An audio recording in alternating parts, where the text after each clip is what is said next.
these clowns out here was gonna go out there and make videos. I just wanna go home. I just wanna be home. Mase, say names. Yeah, security crying behind the car. Damn. People look at me as being bad boy security. Yeah, this blanket. It's like, what? Oh, Gene Deal was crying for the blanket. Gene Deal was this, that, and the. Gene Deal was this, that, and the third. But he there for security. What you think I'm gonna be doing when you doing all that to Gene Deal? I bet you really don't wanna know. The internet went wild when Gene Deal, Mase, and Cam'ron suddenly got caught up in a heated clash no one saw coming. What started as light jokes on the mic flipped into something deep, emotional, tense, and straight up uncomfortable for everyone tuning in. This wasn't the usual back and forth or some funny throwback talk. This had real emotion behind it, the kind that comes from years of built-up tension finally spilling out. It all kicked off when Mase and Cam'ron were joking around on their show like they always do, but this time they crossed a serious line. They started cracking jokes about the night the notorious B.I.G. was murdered, a night that still hits hard in hip-hop history. Their comments took a dark turn when they joked about Gene Deal not reacting with violence that night. To Mase and Cam'ron, it might have sounded like edgy humor, but to many fans listening, it came off as cold, reckless, and deeply disrespectful. You want to say something, Mase? Tell us why you didn't go. Mase, why you didn't go to the party? Mase, why you didn't go to the party? Party? Because I was in a hotel with Brandy. Why you didn't go? Brandy told you, you told me that Brandy told you, let's go to the party. Why you didn't go to the party? I didn't go to the party because all y'all seem like snakes. And I'm not going to be... So Mase, who told you? Mase, didn't I tell you? Listen to him, Mase. Did I tell? Let's keep it 100. When you was riding around, Let me answer. Go ahead. Let me answer the question. You guys was the security. If somebody shot the biggest rapper in the world, why y'all didn't shoot back? Y'all had guns? Mase, let me ask you something. I'm gonna get to that. Mase, one question. When you was riding around Cali with Stevie J, didn't I pull you to the side and say, what the fuck is you doing in a drop top Benz riding around with Stevie J around Cali? Did I say that to you? Did I say that to you, Mase? People weren't laughing, they were shocked. And here's the thing, Gene Deal isn't just some random name thrown around for clout. In hip-hop circles, Gene is known as Biggie's close friend and longtime security, someone who lived through that tragedy firsthand and has carried that pain for decades. So when those jokes hit the internet, it wasn't just another podcast moment. It felt personal, it felt real, and it definitely crossed a line. When those clips started spreading like wildfire, it didn't take long for people to flood Gene Deal's mentions, tagging him, sending messages, and waiting to see what he'd say. And trust, Gene wasn't about to laugh it off. He came back with a response that instantly changed the whole vibe. No jokes, no grins, no light energy, just pure seriousness that cut through the noise. Gene made it crystal clear he didn't like his name being thrown around, especially connected to a night that completely changed his life. He didn't raise his voice, but every word landed with real weight. Then came the moment that shook everyone. Gene sent a direct message to Mase, telling him straight up to stand on what you said if you really meant it. That single line flipped this from casual podcast talk to something that felt real, with real emotion behind it. Actually in a hotel with a young lady.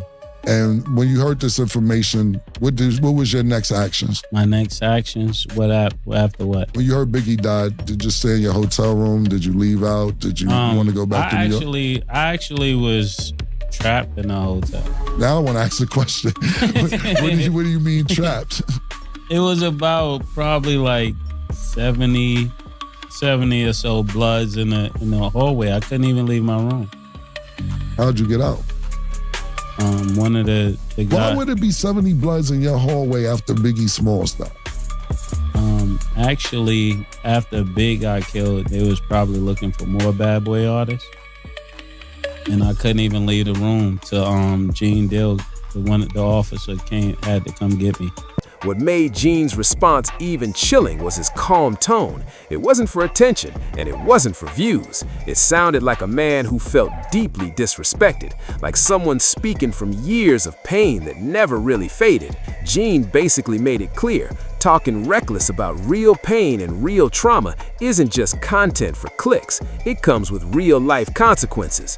This wasn't about online drama anymore. It was about respect, loss, and the lines you just don't cross. That's when everyone watching realized this wasn't entertainment, it was personal. Cam'ron, known for his sharp mouth and Harlem confidence, hasn't fully fired back yet, but people already know his energy. He once said, "You can't tell me nothing." That's classic Cam, bold, unfiltered, and always standing 10 toes down. He's never been the type to back off, especially when his name's being thrown around. But this time, things are different. This isn't some rap beef or a playful roast online.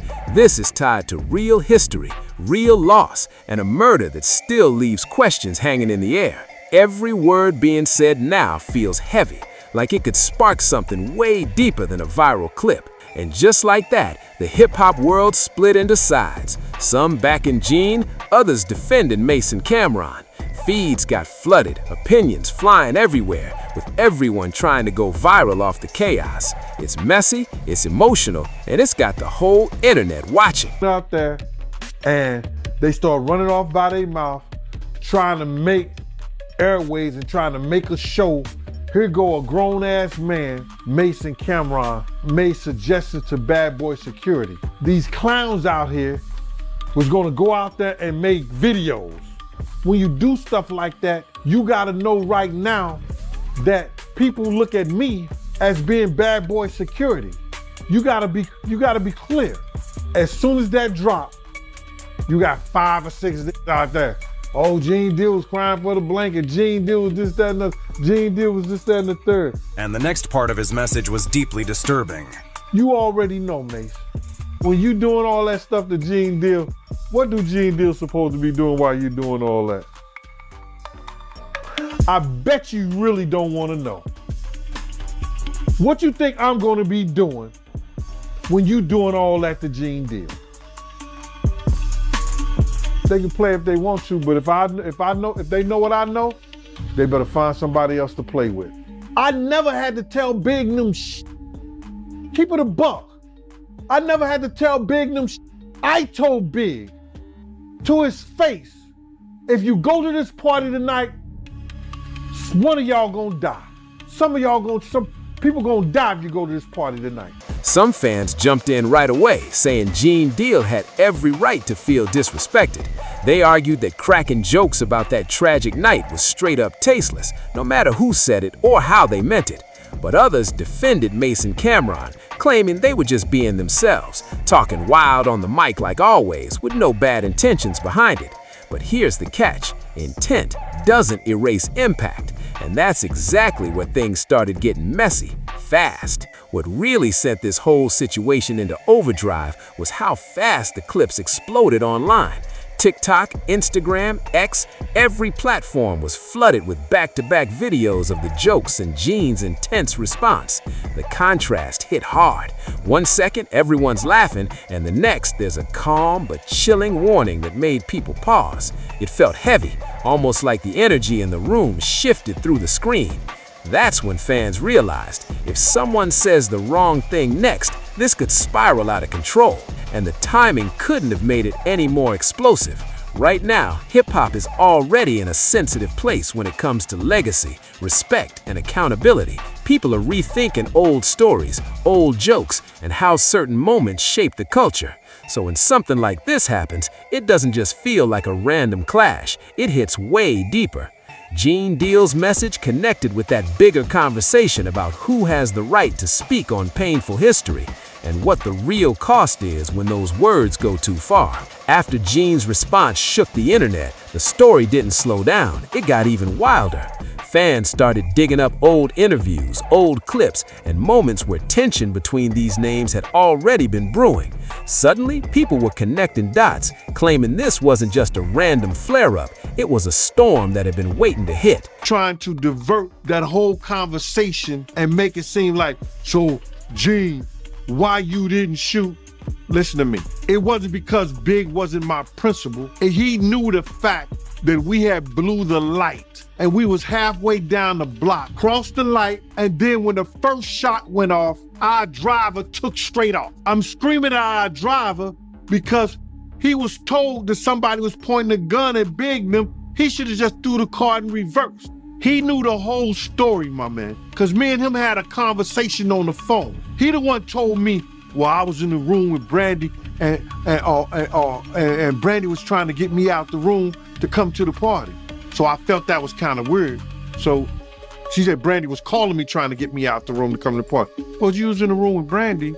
How's she calling you to try to get you out the room to come to the party? You know what I'm saying? This was going through my mind. But Mase knew the whole situation. Mase knew that it's no way possible that I was able, being sideways in the car, because Puff, when I got in the car, Puff had put his seat back. Now I'm sideways in the car like this, and I'm cussing him out like, yo, man, what the f is you doing? Why you got your seat back like this? We hear the shot, pow! Puff put his head down.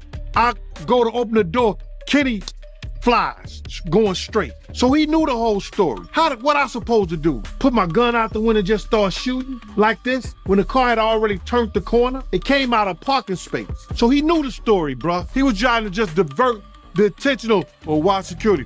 So ask security, ask Big security, ask Paul, ask the LAPD. The LAPD officer that was right there, they was right behind. Paul was outside the car. Why didn't they shoot? Why when we turn back around and come down the street, that they way down the block, they coming back when we get back to the car. When we get back to the car, nobody's in Big's car. But Big, Mase knew this. Me and Mase had this conversation. Him and Tone is like this. He knew me and Tone jumped in the car and chased after the guy. We couldn't catch him. He wanted to divert the attention from himself because why didn't you tell Big that these dudes was trying to get at you, bruh? You had that conversation with Puff, but you ain't had that conversation with Big. Big was your label mate. So people come on to him, why you ain't shoot? Listen to me, bro. At that time, I was young, dumb, and full of cum. Anybody who really knows me know that they ain't gotta worry about nothing if it comes to the point where gunplay has to be a part of my security. I'm not gonna hesitate, because I never bodyguard anybody. Comment sections turned into full-on battlegrounds. Some were shouting that Mase and Cam'ron needed to apologize publicly, while others said Gene was being too serious about something that was just jokes. But that's the thing, this wasn't just jokes anymore. When real names and real memories tied to tragedy get pulled into a conversation, the whole tone changes fast. Podcasts started dissecting every second of the footage, with creators and fans trying to read between the lines. Some said Mase looked uneasy after Gene's warning. Others thought he'd double down and stand firm. As for Cam'ron, people were waiting on him to speak, but he stayed quiet, and that silence spoke volumes. Now the hip-hop community is watching closely, wondering what's next. Will Mase and Cam'ron clear the air, or will this tension grow into something much bigger?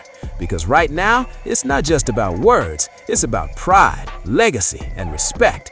And in a culture where your name carries weight, how you handle a moment like this can change everything. As the dust started to settle, the story took another turn, because Gene Deal wasn't done speaking his truth. In a follow-up clip, he got even more personal, breaking down why those jokes cut so deep. He explained that he's carried the memory of that night for decades, living with the pain and the pressure of being there when one of hip-hop's greatest was taken away. He said it wasn't about clout or attention, it was about respect for what was lost and what can't ever be replaced. Fans watching could feel the emotion in his voice. He wasn't shouting or calling names, he was just being real. And that honesty hit people in a way no viral moment could. Suddenly, even some who had laughed at the jokes earlier started saying they understood where Gene was coming from. The tone online shifted. Less jokes, more reflection. Meanwhile, people began calling out the culture of playing too much with serious topics for views and clicks.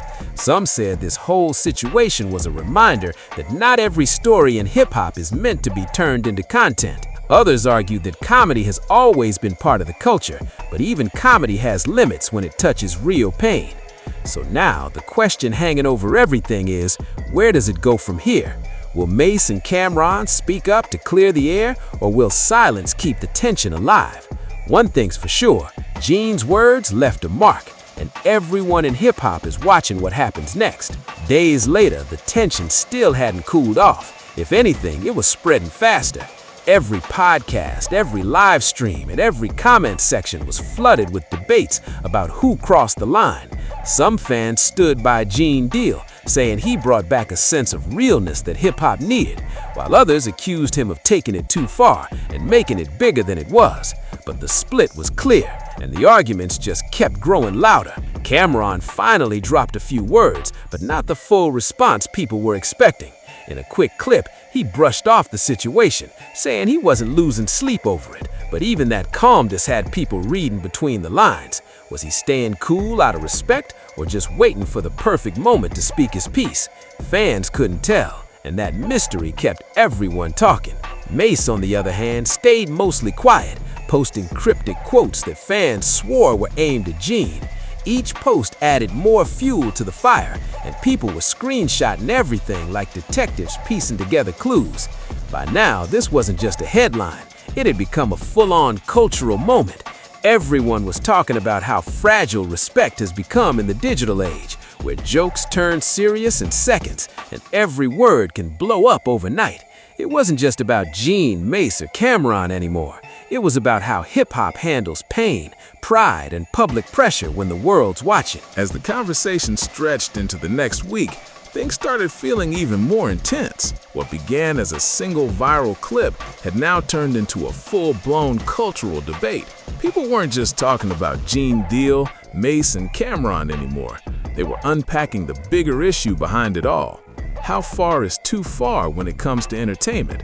Industry voices began weighing in. Artists, podcasters, even old-school legends. Some said this whole mess was a wake-up call, a reminder that the stories tied to real loss shouldn't be used as punchlines. Others defended the right to speak freely, saying hip-hop has always thrived on controversy and bold expression. That clash of values had the whole community split right down the middle. Meanwhile, Gene continued to stand firm on his message. He wasn't looking for apologies or internet sympathy. He just wanted people to understand the weight behind that night and why it's not something to joke about. His steady tone made the situation feel even heavier, like a man speaking for everyone who's ever lost someone to the streets or to fame. And while Mase and Cam kept things quiet, the silence spoke volumes. The internet buzzed with speculation.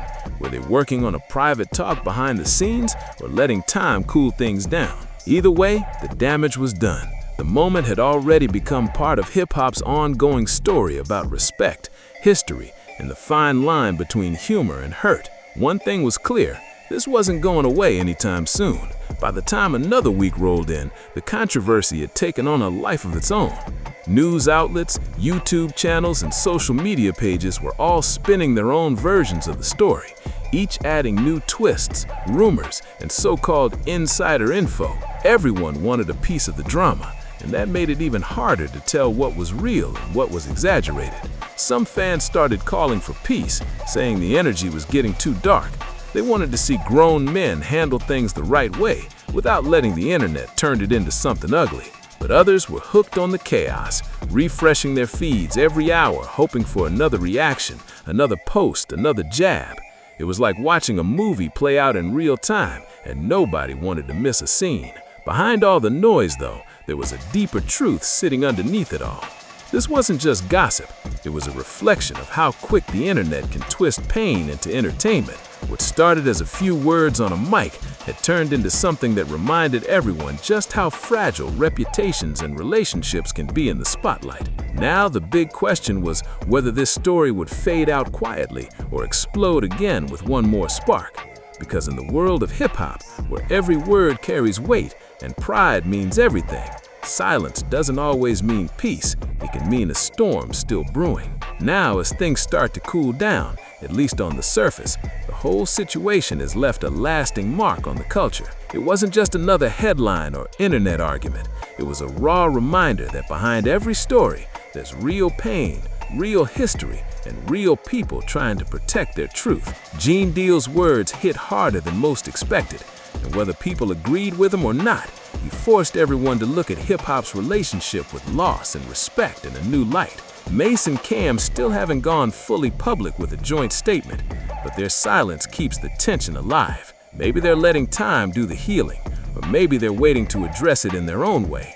But one thing's for sure, the internet hasn't stopped watching. Every move they make now feels like it carries extra weight, and fans are still split on who's right and who went too far. This moment showed just how quickly entertainment can blur into something personal, and how powerful words can be when spoken about legends and loss. It's a reminder that respect in this culture isn't just earned once, it's tested every time the mic turns on.